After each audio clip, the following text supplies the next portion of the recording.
Hello, everyone, and welcome to the first session of our Engineering Visibility Stories series. My name is Emre. I'm the co-founder and chief product officer at Obeya. Obeya is a software engineering intelligence platform that helps engineering leaders gain visibility into productivity, delivery, quality, the impact of AI-assisted coding, and the developer experience across their organizations. You can explore all the platform on our website, obeya.io. Today, I'm very excited to host Eduardo and Enrique from Sicredi to talk about how they scale engineering visibility across thousands of developers and thousands of repositories at Sicredi. Today, we will mostly explore three main topics.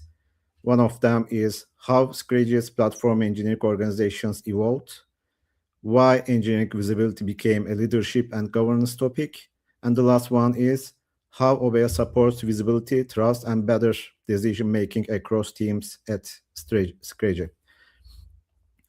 So now we can start with Eduardo. Eduardo, welcome.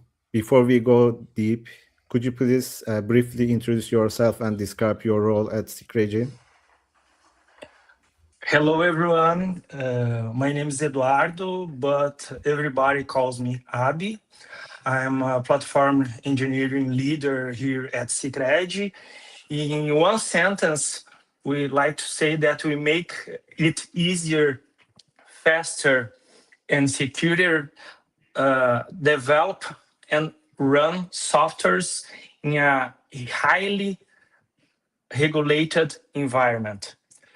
But more important than talk about me, I'd like to talk about who is Sicredi. Sicredi is a cooperative bank with 120 years of history.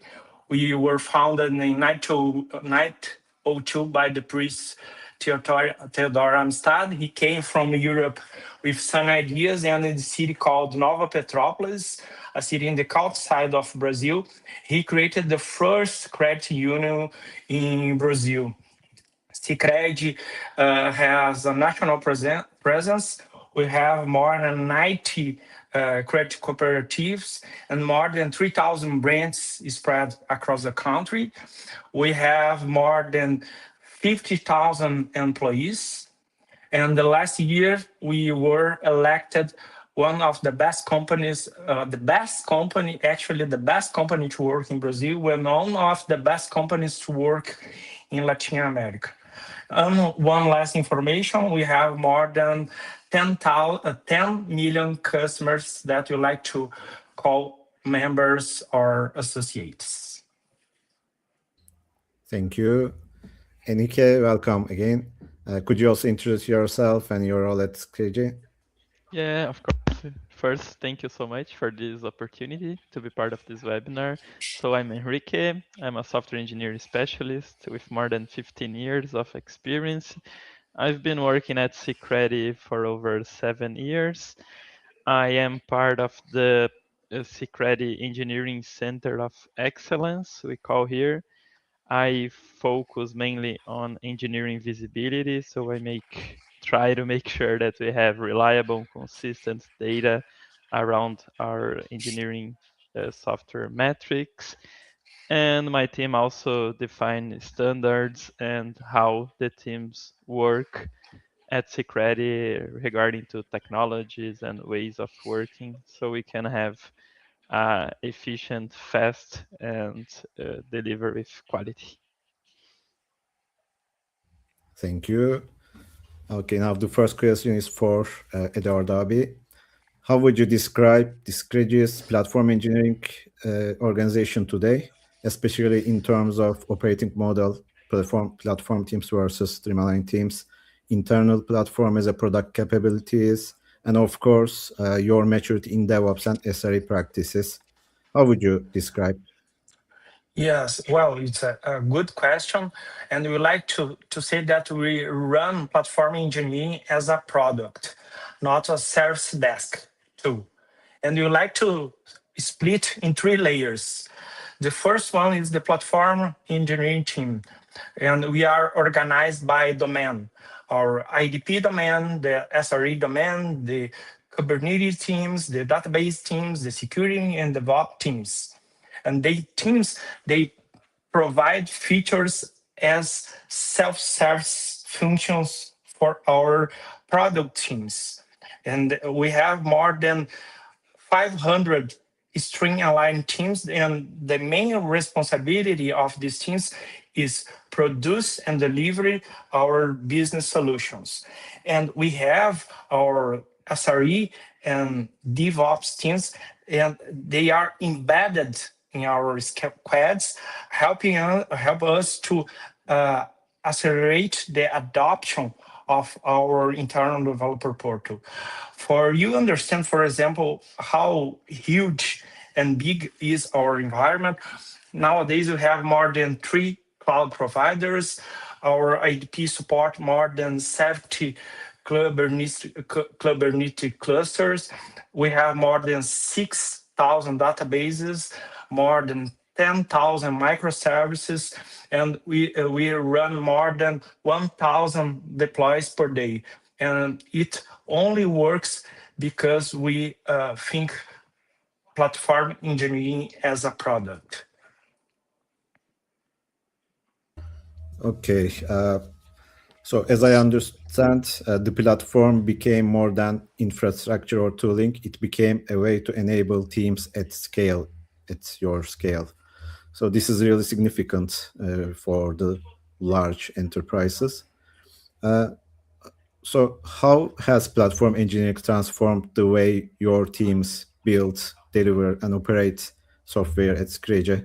Today, I'm here with my team topologies book. So I'm especially curious about your practical experience on self-service that you mentioned and your golden paths in your IDP, reduce cognitive load for squads, and the standardization of all the application lifecycle. Sure. So we think in 4 big shifts. The first one is the self-service replaced tickets. The idea is running microservices in minutes with golden paths, with CI/CD, infrastructure as codes, observability, and security by design.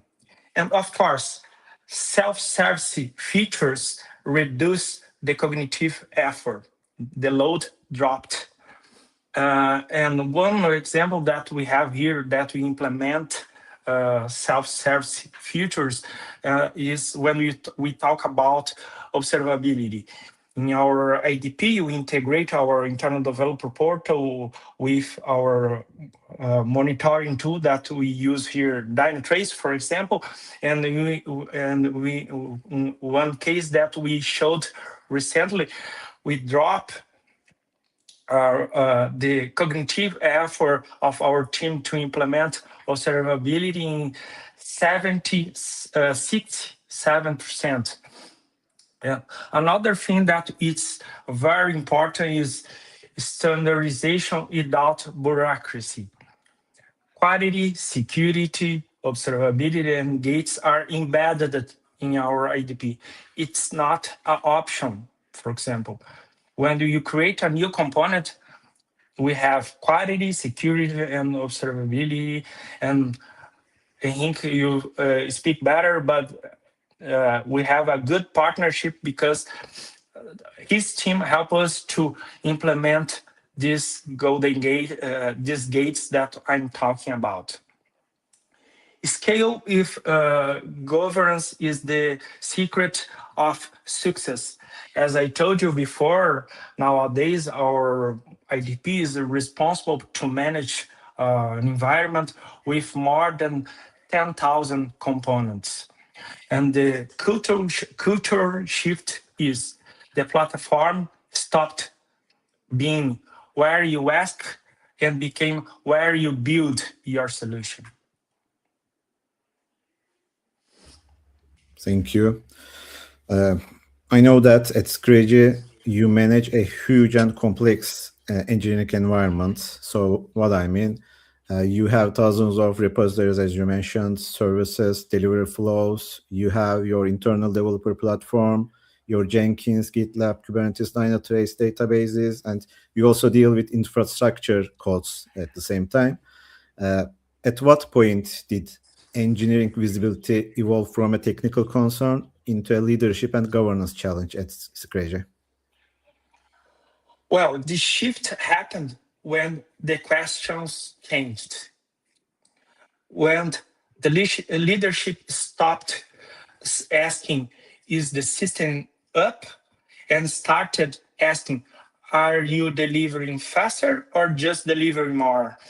And when something breaks, how fast do you recover? It's an important thing to think and analyze, because 1,000 of deploys a day mean nothing if the quality drops or recovery takes many hours, for example, because speed without reliability isn't a progress. You agree with me? True force push us to visibility these indicators for the board. Delivery quality, throughput only matters when it paired with stability. Resilience and recover. When one incident impacts millions of members, how fast we can detect and recover becomes a leadership conversation. That's when we consolidate DORA metrics, platform health observability, and other informations like costs, for example, in one executive view. With the same data, we can translate technical language for business language. Exactly. So DORA metric is not only a metric target, it's a business goal for the organization, as I understand. So Yes. the last question for you for now. How do different leadership levels at Sicredi consume engineering and observability insights? Talking about specifically about DORA metrics, the same numbers are analyzed in different perspectives in the layers of our leaderships. For example, when a team leader are looking for DORA metrics, he is analyzing the components that they own, the components that their team develop, for example. And the question are more technical. Why did this merge request take so long? Where is the bottleneck? Is the review, is build, is deploy? It's about understanding. It's about understand day to day and remove the friction. When the manager are analyzing DORA metrics, they look across the teams that they are responsible for. But one important thing that we have here, we don't compare a team against each other, because each team has their specific reality, the specific framework, the specific stack, etc., and etc. But we do compare one team against itself over time. Is this team improving its lead time, for example? The change failure rate decrease, and so on. So we have different perspectives when we are looking at DORA metrics. So I appreciate for your answers, Eduardo, Abi. That gives us a strong leadership and governance perspective. Thank you. Now, Enrique, I have questions for you. I'd like to go one level deeper into the Obey journey, and I'd like to learn how this visibility became part of daily and strategic decision making at Sicredi. So, what was the primary problem or gap in engineering visibility and governance that led Sicredi to adopt OBEA? What outcomes were you aiming to achieve at the beginning? Nice. So the main problems that we didn't have a simple, a practical way to understand what was our engineering efficiency. So we couldn't say like, is my team performing better? Like talking about engineering efficiency in the last quarter, and what about now in this quarter? Are we evolving? Are we not? So to answer these questions, we had to, look across data all over the place at Sicredi. So we wanted a platform to have our software engineering efficiency in a easy way to see. So the outcome that we were looking was to improve software engineering efficiency. And how do we evolve? By looking at the data, and like Eduardo said, we can look at the lead time, we can look at the time to restart, like some of the Dora metrics, and get opportunities from this data, and then take actions, and then look again at the data to see if we improved or if we didn't improve. Thank you. So, how has the use of OBEA evolved over the past 3 years in terms of adoption, scope, and OBEA platform's role in supporting operational and strategic engineering decisions? Nice. So it has been a long journey already Yeah. with Obeya. And we started with a small set of teams to actually understand the platform to see if it adapted to our reality at Sicredi. And what we saw like years ago, like 3 years ago, is that we needed a standard in the way the teams worked, because like you said, we have like more than 10,000 repositories, 3,000 developers, and a lot of people. And 3 years ago, we had a different way uh, for the teams to work. So some teams used a branching workflow, other teams used another. Some teams were using like our flows in a way. So it was a big challenge for us to have consistent and reliable metrics, because some people were looking, oh, this metric is not right. No, but it's right if you use this way. So what we needed to do in our journey was to define a standard. So my teams, like, is the center of excellence in software engineering, are responsible for that. So we define a standard in, like, we called Sicredi flow, is the way that teams use the Git flow, and how we deploy to prod. So we defined that standard, and Obeya was able to look at the metrics generated by the teams that were using a standard that is important. So with this standard and all the, like, we have nowadays more than 80%, I believe, of repositories using this standard. So we had like reliable and consistent metrics. So like different teams, like more than 1,000 people could actually see are their metrics in software engineering efficiency, and so on. We've been evolving and in using Obeya more and more. Yes. Thank you. Okay, now let's talk about engineering metrics in detail.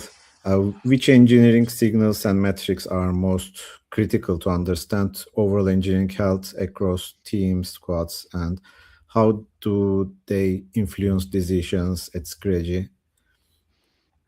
Nice. So we have been focusing on two like core metrics. So we really focus on, like Eduardo said, Avi, Dora metrics. So we strongly believe that the Dora metrics can guide us toward towards a better software engineering process.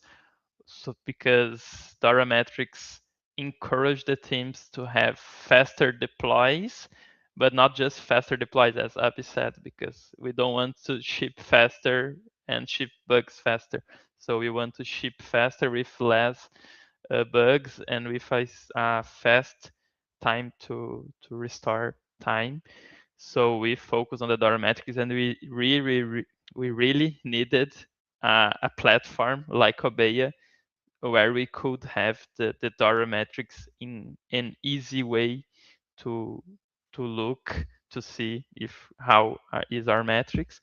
And we also look at the pull request metrics because we believe that with small pull requests we have actual reviews of code and detailed, and this results in fewer bugs in production. So like pull requests and Dora metrics are the metrics that we're really focused on. Emery, just let me add Mhm. something related what Henrique said. When we are talking about Dora metrics, we need looking for the four metrics: deployment frequency, lead time for changes, change failure rate, and MTTR, because it, it's I deploy very fast. My deployment frequency is very fast, but I have a high change failure rate. It's not good for my stability for my environment. So we need to combine these four metrics and try to understand what is our pain point. And Henrique said about the pull requests. So the automatics are the OKRs, and we are when we are looking for pull requests, merging requests, peer review, for example, we look like KPIs, because you can go drill down and understand why we took so long for the lead time of this feature. For example, oh, I took so long because my peer review took so long, and so on. Just adding what Henrique said. Yeah, and just to add also, like the financial services in Brazil, we are really advanced. So we have also lots of competition. So we want as an organization to ship faster and to deliver what our members need and improve their quality of experience. But as Abby said, we can't have stability problems because we have millions and millions of transactions a minute, and like 1 hour if we are down it's really crazy. So that's why like the Dora metrics really shine, because we have stability with faster delivery, and how do we combine this is really nice. Thank you. Enrique, how do you ensure that engineering standards are perceived as enablers rather than bureaucracy, as Eduardo mentioned, uh, while balancing consistency with team autonomy? I think this is a really challenging issue. How do you ensure that? Nice. Yes, it has been a challenge that we've been working for the last years. It's like as I said, we are for like our team is called Center of Excellence in Software Engineering. So our responsibility is to define standards to improve the software engineering efficiency. And defining standards, it means like less autonomy in the end for the team, as you said. And we have to balance this because the teams need to ship faster and have autonomy, but we need standards. So what we've learned along the way in the past few years is that we need to focus on the developer experience. So, and we need to communicate, because in the past we have made the mistake to define some standards and not communicate in the best way. So then we have these problems because people perceive this as bureaucracy and problems for the team. But we understood that if when we are defining, evolving, any standard, we always talk to our tech leads and our tech managers before to explain why we are defining this standard, what will be the outcomes of this standard, and iterate with them to have feedbacks.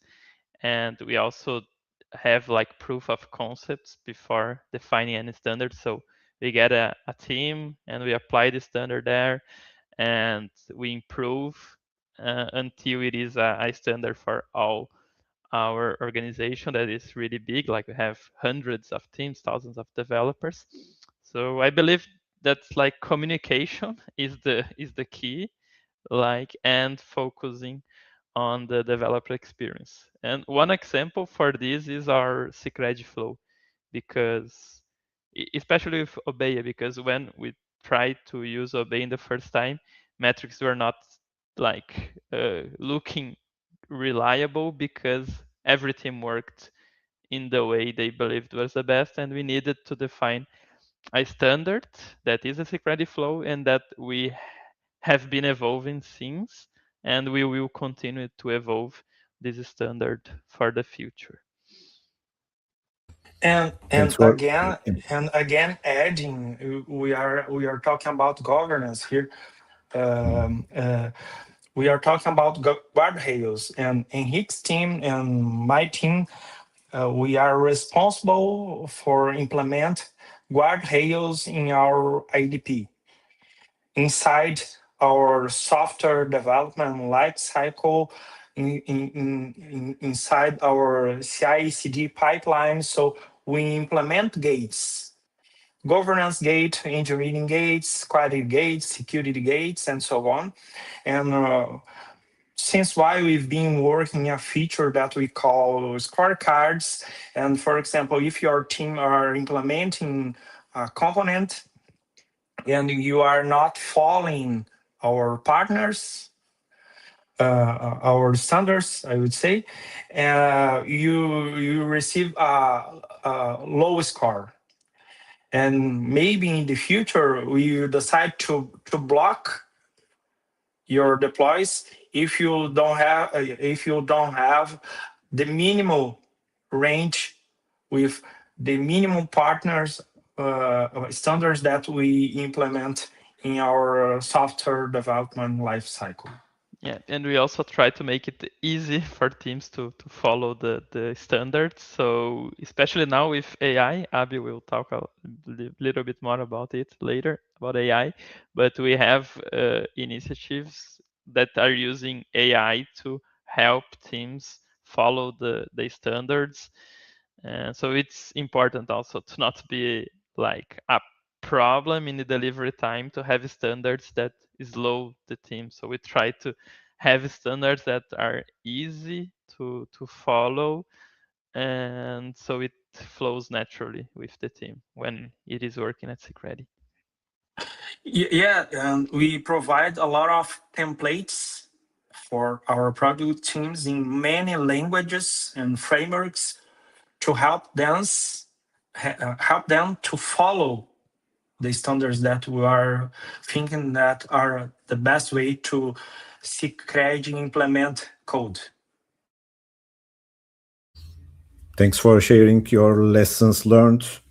These are very important communication issue that you mentioned, standardization issue that you mentioned. These should be the topic of another sessions. So we should discuss them in detail. These are very, very, very important. So how did you approach the adoption of engineering metrics to build trust with teams and leadership? This is definitely another big challenge we see in the market. So how do you prevent metrics from becoming a control mechanism or a source of pressure in your teams? Nice. So at Sicredi, we have a strong data-driven culture. So we have like our C levels, they are always continuously encouraging us to look at data and to use data to measure the outcomes of what we do. So I think this made it a little bit easier with the software engineers and tech managers to understand that we are not like having Obeya and having the software engineering visibility metrics to pressure them to work more or to fire someone because the metrics are bad.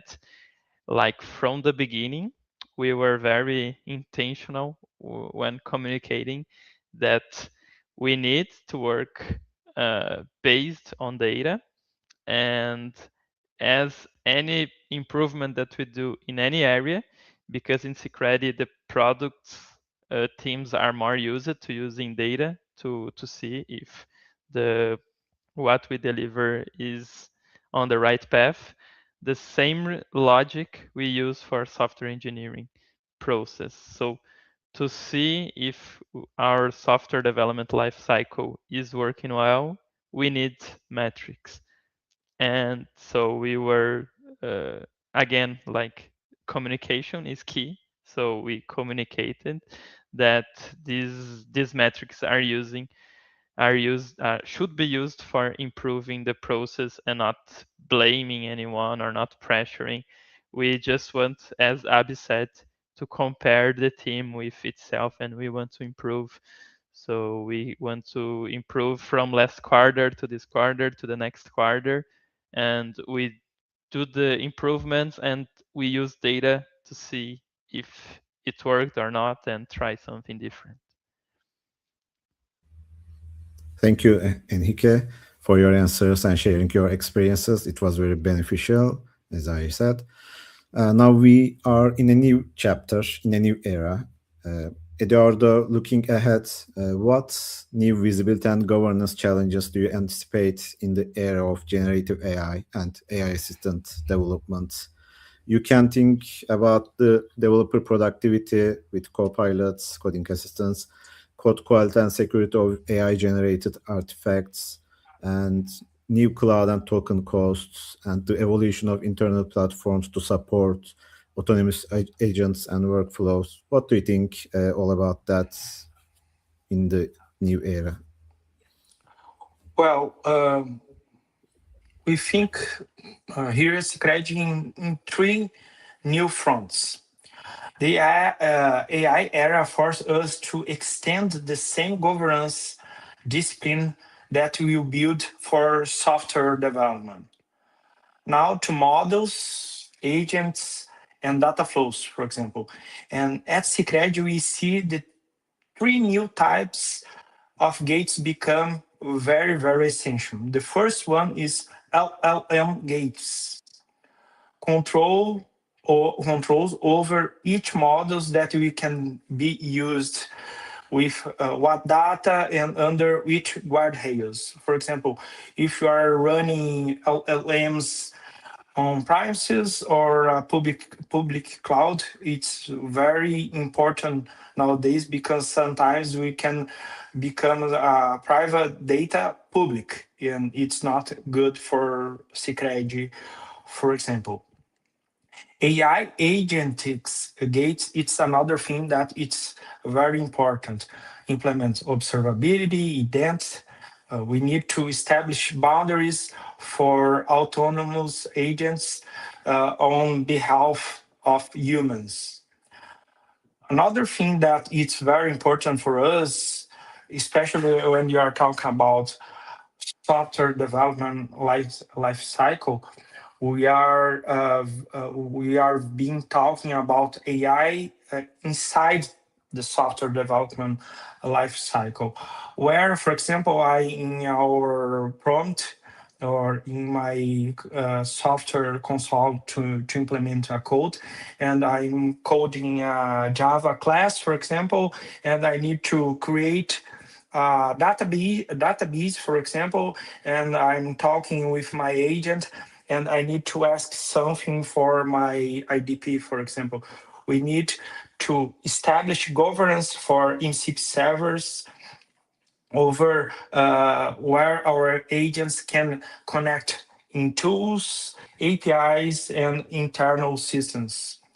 Without these gates inside a central AI platform, every team ends up to implementing AI the way they think that is better for them. You agree with me?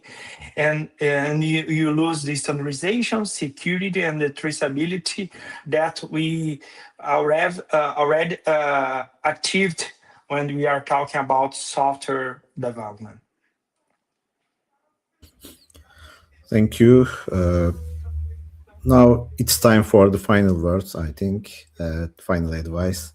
Eduardo, for engineering leaders who are trying to scale platform engineering and visibility in large organizations, what would be your main advice for them?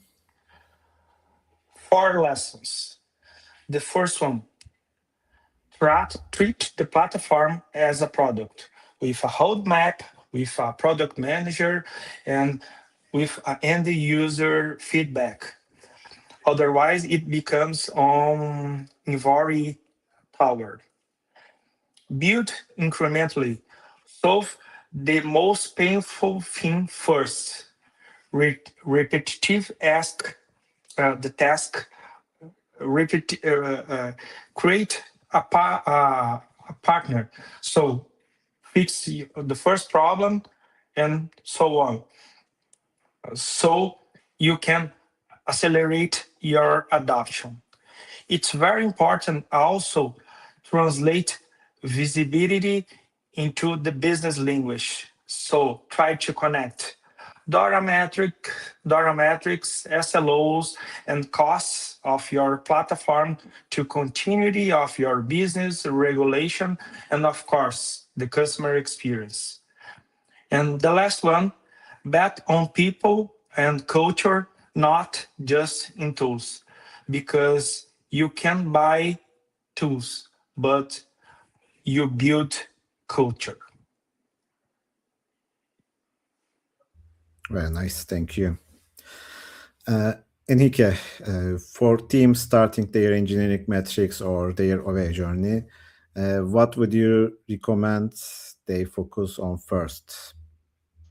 Like, I would suggest starting with standards. So as I said in our experience, like having standards is essential to ensure your metrics are reliable.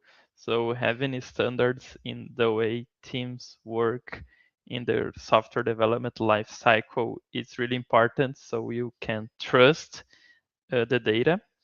And at the same time, as we talked before, it's important to clearly communicate the purpose of using Obeya, why Obeya is being used in the organization, that teams can understand that is the the desired outcome is to improve the development process, not to pressure or control, and to finish focus on improving the software development lifecycle.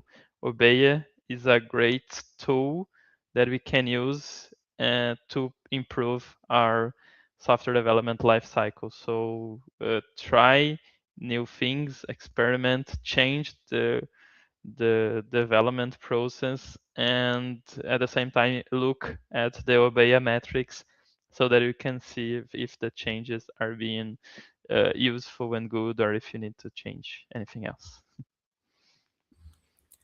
Thank you, Eduardo Abi, and thank you, Enrique, for joining us today. Much appreciated. Today's discussion clearly shows that engineering visibility is no longer just about dashboards or metrics or tooling. At scale, it becomes a foundation for platform enablement, better governance, team autonomy, and leadership decision making. Thanks everyone for joining. We will continue this engineering visibility story series with more real-world experiences from leading engineering organizations like Sicredi. Thanks for watching and see you in the following events. Thank you. Thank you. Bye. Thank you, guys. Bye bye. Bye bye.